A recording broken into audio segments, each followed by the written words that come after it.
বেগম খালেদা জিয়া এবং শহীদ রাষ্ট্রপতি জিয়াউর রহমানের রাজনীতির শেষের দৃশ্যগুলো যদি আমরা দেখি, আমি মনে করি বিএনপির রাজনীতিতে হারানোর কিছু নাই। কারণ ১৬ বছর এদেশের কিন্তু প্রধান একটি রাজনৈতিক দল বিএনপিকে মানে নিশ্চিহ্ন করে দেওয়ার হেন কোনো চেষ্টা ছিল না, যা করা হয়নি। কিন্তু দিন শেষে বিএনপি এখন একটা নতুন জটিলতা তৈরি হয়েছে, এটা মনস্তত্ত্বে। এবং আমি মনে করি, আমি একটু আবার দৃষ্টি আকর্ষণও করবো এক্ষেত্রে, যে জামাত প্রসঙ্গ, যে বিএনপির নেতৃবৃন্দের মধ্যে যে অসহিষ্ণুতা, বা কারণ বিএনপি কিন্তু বাংলাদেশের অভিভাবক তুল্য। একটি কথা কিন্তু ছিল যে খালেদা জিয়া সম্পর্কে, যে খালেদা জিয়া ভালো থাকলে বাংলাদেশ ভালো আছে, খালেদা জিয়া খারাপ থাকলে বাংলাদেশ, এরকম কিন্তু কথাও কিন্তু কোনো কোনো বিশ্লেষক বলেছেন। তা আমি বলবো যে বিএনপির ৩১ দফা যে সংস্কার কর্মসূচি, তার মধ্যে একটা আছে রেইনবো নেশন।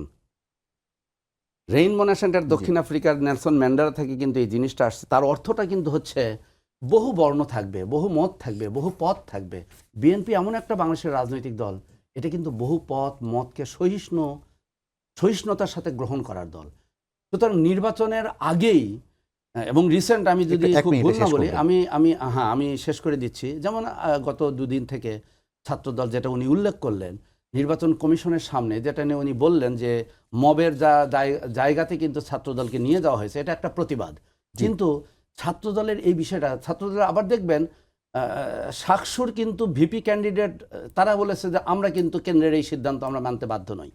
মানে এই যে অবস্থাটা, এই অবস্থাগুলোকে আমার মনে হয় যে বিএনপির একটু ট্যাকল করা দরকার, এবং অ্যাকোমোডেশন যত করবে, দিন শেষে বিএনপি কিন্তু জনগণের হবে।